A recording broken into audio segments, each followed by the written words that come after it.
Hi guys and welcome to Crazy Pepper Revenge. This channel is all about crazy true stories, stuff that happens in real life when things get a little bit messy, people dealing with drama, cheating, lies, breakups, and even revenge. Some stories are wild, some are emotional, but all of them will keep you watching. If you like real talk and real situations, you're in the right place.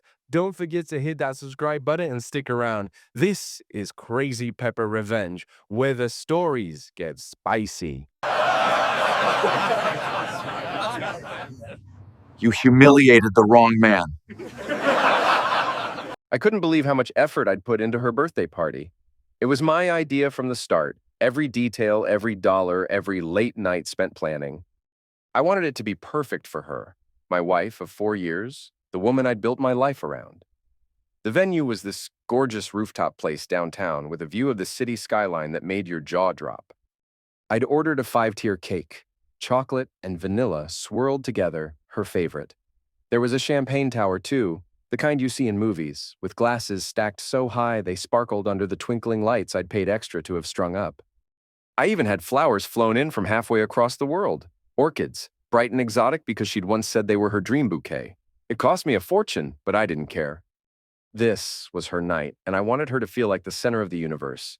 I stood there in my best suit, watching her laugh and mingle with our 60 guests. Friends, family, people we'd known forever. I was proud. Tired, sure, but proud. She looked beautiful in the dress I'd picked out with her months ago, her hair catching the light just right. I thought, this is it. This is what marriage is about. Making her happy. Then she grabbed the microphone. I figured she'd say something sweet. Maybe thank me for pulling it all together? Instead, she raised her glass and started talking about Damian Rivera. My guiding light, she called him, her voice loud and clear over the hum of the crowd.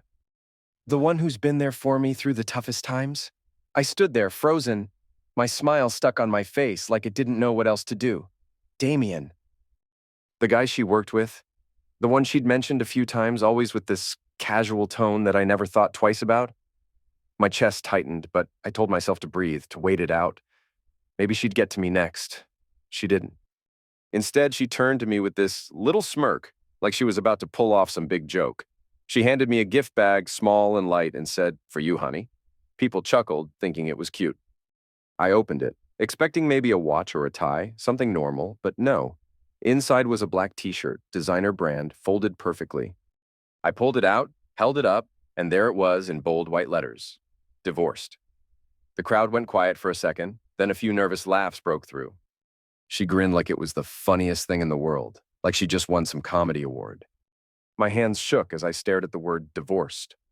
4 years of marriage, all the sacrifices, all the nights I stayed up late paying bills or planning things like this, and she thought this was edgy. Funny. My throat burned. I felt every pair of eyes on me, waiting for my reaction. I could have yelled, I could have thrown the shirt in her face and stormed off right then, but I didn't. I set the bag down, reached into my pocket, and pulled out the Cartier bracelet I'd bought her as her real birthday gift. It was gold, sleek, expensive, something I'd saved up for because I knew she'd love it. I placed it on the table next to the cake, right where everyone could see it. No words, no fuss, I just turned and walked out. The air hit my face as I stepped outside, sharp and cold, but I didn't stop. I heard the chatter fade behind me, the clink of glasses, the hum of confusion. I kept walking, my shoes clicking against the pavement, my heart pounding so hard I thought it might break my ribs. But I couldn't leave it like that. I couldn't let her have the last word, not after she'd humiliated me in front of everyone we knew. So I turned around, marched back through those glass doors, past the confused valet, straight to that table with the cake and flowers and my bracelet gleaming under the lights. She was still up front, chatting with Damian, her back to me, probably thinking I'd slink off like some wounded dog. I grabbed the bracelet, shoved it back into my pocket, and walked out again. This time for good. My phone started buzzing the second I hit the highway, her name glowing on the screen. I didn't pick up. It rang out, went silent, then lit up again and again. By the time I reached my apartment, it was nonstop. I glanced at it once, just long enough to see the number climb. 10 calls, 20, 50. I kept driving, my hands gripping the wheel so tight my knuckles turned white. When I finally parked outside our building, I checked the screen.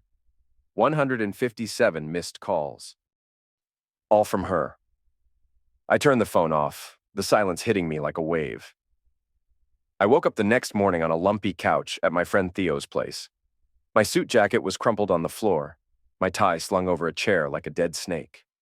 I'd driven straight to his place after leaving the party, my phone still off. Those 157 missed calls locked away in the dark. Theo didn't ask many questions when I showed up. Just opened the door, handed me a beer, and let me crash. "You don't come back from something like that," he said over coffee, his voice low and certain. He was right. I knew it the second she handed me that t-shirt. But it wasn't just the shirt. It was everything before it. All the pieces I'd ignored because I loved her, because I thought that's what you do when you're married. She'd asked me to move cities for her job, promising it'd be worth it. I'd left a good gig behind, packed up our life, and followed her. Then there were the promotions I'd turned down because they'd mean less time at home, and she didn't like that.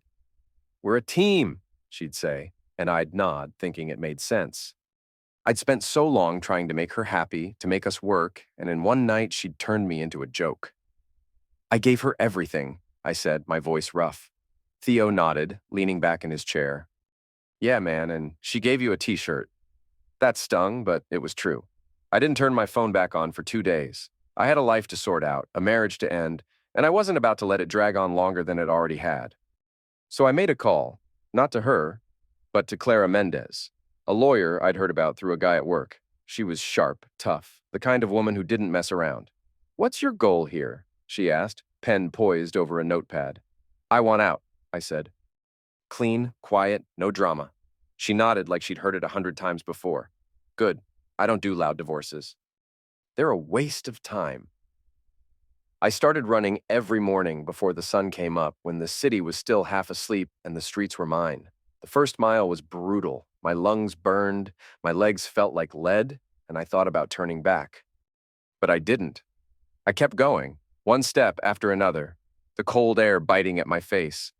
I'd spent so long sitting still, waiting for her to notice me, to need me, that I'd forgotten what it felt like to push myself. After that, it became a routine. Up at 5, out the door by 5:15, running through the dark until the sky turned gray. Mile after mile, I shed the weight of it all. Work got intense, but I loved it. My boss Gregory gave me a new client, a nightmare startup, demanding and picky, always changing their mind. But I handled it. Late nights at the office turned into early mornings running, then back to the desk with coffee in hand. I was tired, sure, but it was the good kind of tired, the kind that comes from doing something for yourself. "You're eliminating it," Gregory said. "Keep this up, we're talking promotion." I started writing one night after a long day at work, sitting at my desk with a beer in hand and the city humming outside my window. At first it was messy, raw, all about the party, the t-shirt, those 157 missed calls. I wrote about how it felt to stand there humiliated while she smirked and the room laughed. But the more I wrote, the more it turned into something else. It wasn't just about her anymore. It was about what came after.